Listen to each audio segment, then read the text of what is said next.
What is going on, Coach Launch crew? Happy Tuesday morning, 9:46 a.m. Eastern. That is where I live. So most of the time, unless I'm traveling, that is where I am going live from. Glad to have you here. A bunch of new people in the group. Thanks for joining us. Thanks for being here. I wanted to promise Richard Earl Lonsbury. I feel like there should be the third or something after a name like that. Richard Earl Lonsbury. I wanted to go live and jam on something that Richard mentioned earlier. That is absolutely true. Something he's recognizing, something that he is processing, and he was asking a question about, and something that he said, and here's what I love about Richard, he's pretty transparent, something he said that was applicable. I think it is applicable to a lot of new coaches, and then even to others who have been doing this for a while. It still happens, but specifically when you first start, right? And it's any kind of growth, right? Not just being a new coach, but I want to go a roundabout way to talk about this by just reflecting a little bit about when I first started launching my coaching business. When I first started launching my coaching business, after a while, I realized there were two things that were really holding me back. I mean, seriously holding me back from enrolling clients, my first clients, and growing my coaching business. And that seriously lasted for about 2 years before I found my way. So the first thing is pretty typical, pretty normal. The second thing's typical and normal too, but most people pretend like it isn't there for a while. But the first thing was I didn't know what to do or how to do it in terms of enrolling new clients.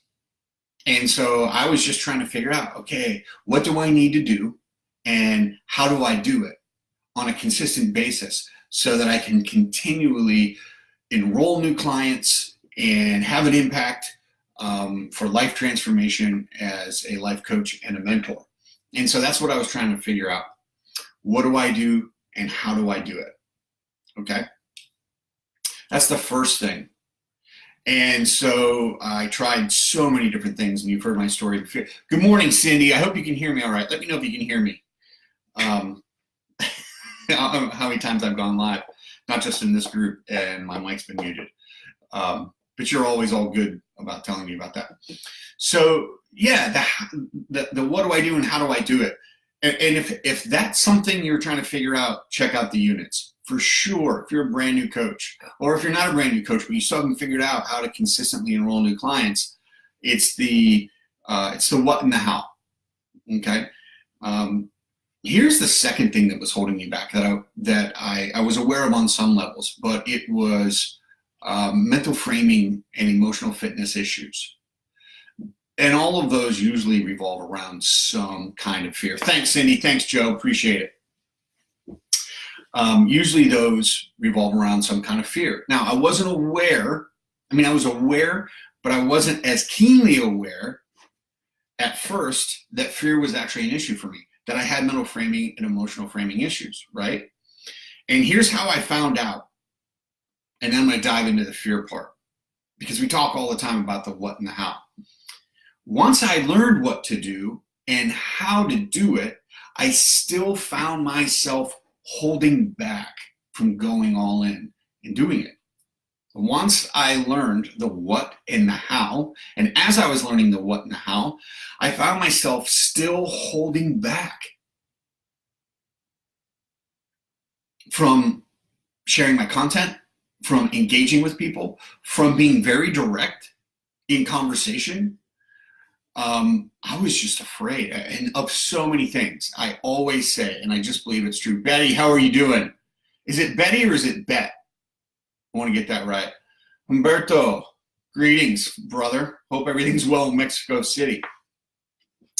I found myself holding back when I first started. This was after I learned the what and how. So the what and the how wasn't enough for me.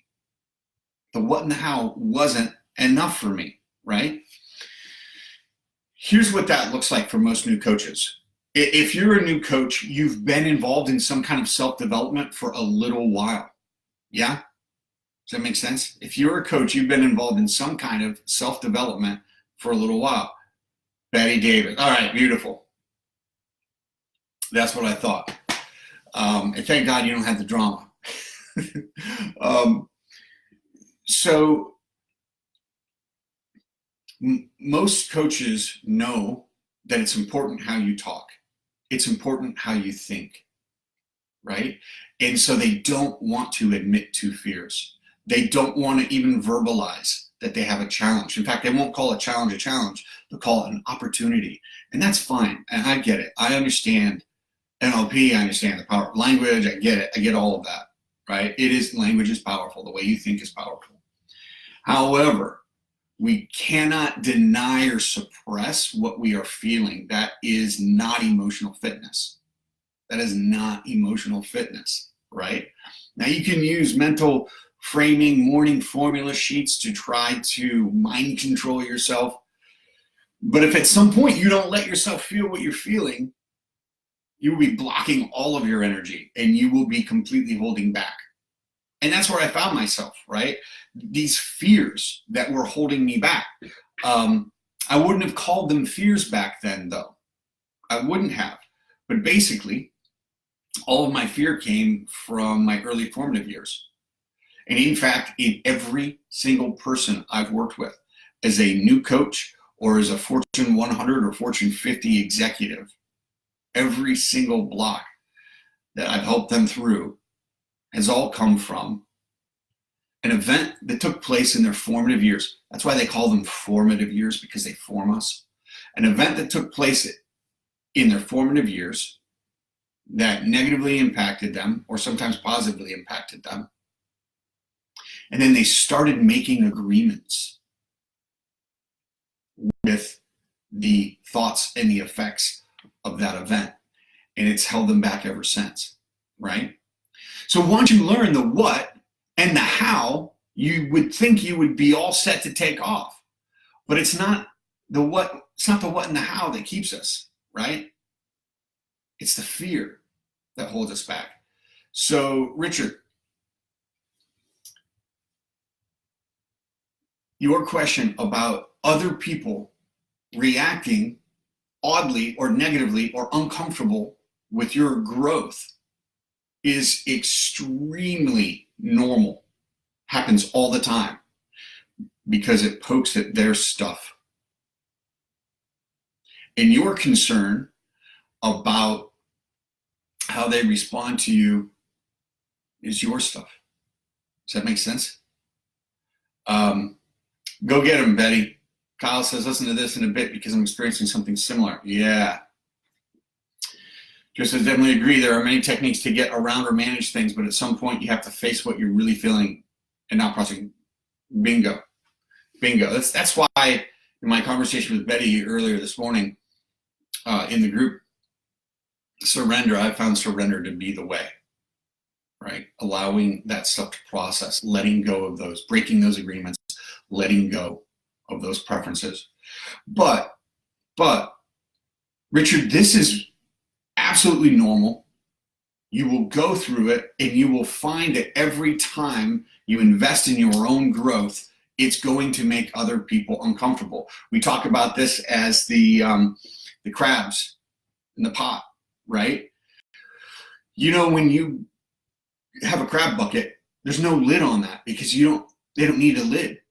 Once they get in the bucket and you start pulling them up, the other crabs won't let the ones trying to get out go. They grab them because we all want to feel like we belong. And when those people who are close to us start growing, it's a reflection of what's going on in us. We get really uncomfortable and we wonder, are they leaving us? And all the things we say to ourselves, we say to them. We don't literally say it to them. These are the things we think, and here's how it's coming out. Who the hell do you think you are to start sharing your wisdom and your knowledge? And then it comes out like this. Hey, you kind of sound like you're better than other people. They feel things like, I haven't gotten out of my comfort zone. I see this person is getting out of their comfort zone and they're doing it courageously. And that scares me to death. Not for them, scares me, because I don't know if I could do that. And then we say that people say things like, that sounds like a bit of a risk. You know, I don't know if you could be a full-time coach. These are the things that new coaches go through and experience. And Richard, it's just like any other time of growth. You know, when I stopped partying with illegal substances, when I stopped, I had a lot of friends who gave me a lot of not a lot of problems. They gave me a hard time. I ended up just moving out of that town because everywhere I went, people wanted to stay up late and party with drugs. And I was done doing that. Like, I realized that that was actually inhibiting my growth as a person. And I thought, well, I shouldn't do these things anymore. So I stopped, right? But everywhere I went, there were people who were just being like, dude, come on, you know, just hang out with us, enjoy the evening into the morning. It'll be a great time. You've changed, Brad, you've changed. Well, of course I've changed. When you stop growing, that's it. You know, I don't want to sit on the couch drinking a beer, watching Netflix. That's not my life. It's never been my life. Right now, I've done other things sitting on the couch, you know, back before there was Netflix, but you get what I'm saying. The what and the how can be taught. Getting through the mental framing and developing the emotional fitness, it oftentimes requires support. And that's great and that's awesome. There's plenty of people who support that in here. If you don't have a coach, you should find a coach that can help you through these things. But stuff will always be there. Stuff will always be there. Richard, here's what you do. You do the right thing because it's the right thing, and then you surrender the outcomes. You do the right thing because it's the right thing. So you continue to invest in growth. You continue to grow your coaching business. You continue to teach. You continue to share your wisdom and your knowledge. You continue to hone in your messaging. You continue to get inside the head and the heart of your potential client, and you continue to share from your perspective, but in their shoes, so it resonates with them, and you continue to engage and you continue to build relationships because it's the right thing. Not so that you can enroll a client. You do it because it's the right thing. And that's what it means to surrender the outcomes. Then you let go of the outcomes. Some of those outcomes, Richard, are going to be that people who are close to you are going to get a little freaked out. People who are close to you aren't going to appreciate your changes. Some people who are close to you now will no longer be a part of your life in the future. It's just the way it is. It's just going to happen. It just will. People will self-select out of your life because you're making them uncomfortable. But do the right thing and surrender the outcome and let those people go. Here are some more outcomes. You surrender the outcomes, but here's what else will happen. People will start to follow you. People will engage with you. People will respond to your powerful questions. People will get on the phone with you, and people will enroll with you, and you will start coaching them, and you will get paid to do that. And that is a beautiful, beautiful, beautiful thing. And it leads to transformation. It leads to more freedom. It leads to impact. It leads to a better world. I mean, it's cliche as it sounds. I am on a mission to change the world one coach and one client at a time. I love it. Other people think I'm crazy. I'm totally fine with that. Joe says, I literally had one of my roommates at the time about 10 years ago say, I don't go around saying the things you say because who am I to tell others what to do or think? I realized that the friends I had at that moment in my life were based on who I was, not who I was becoming. I am not who I was yesterday. I am who I am becoming. I love it, Joe. Do the right thing because it's the right thing, then you surrender that out. Yeah, Isn't it amazing, Joe, how we accidentally do the right things? Paul, letting go of the outcome relieves me of baggage I don't need to carry. It releases energy I can use to put towards my, yes, Paul, because here's the deal. Other people's feelings towards you, other people's thoughts towards you have nothing to do with you. It's to do with them. And their actions and their choices are not your responsibility. You're responsible to you. And if you do the right thing, you lay your head down at night, you fall asleep quickly, you wake up, and you do it over and over and over again, and you find yourself with this beautiful, remarkable life because you've fallen in love with the right process for your life. So do the right things because they're the right things for you, and surrender the outcomes. You're all awesome. I got stuff I got to do. I will probably be around a little bit later today. Thinking about doing just a total Q&A of anything at all. Did one about 10 days ago. If you have any questions, start pulling them together. We can wrap on them. If no one's interested, we won't do it. You're all fantastic. Paul, I got to find out what time zone you're on, brother. Because if you're on the West Coast, you must go to bed at like 5 o'clock at night. I'm just kidding, man. I would really like to give you a hard time about how early you wake up, because I know what that means for your business and for your life. It's a very positive thing. All right.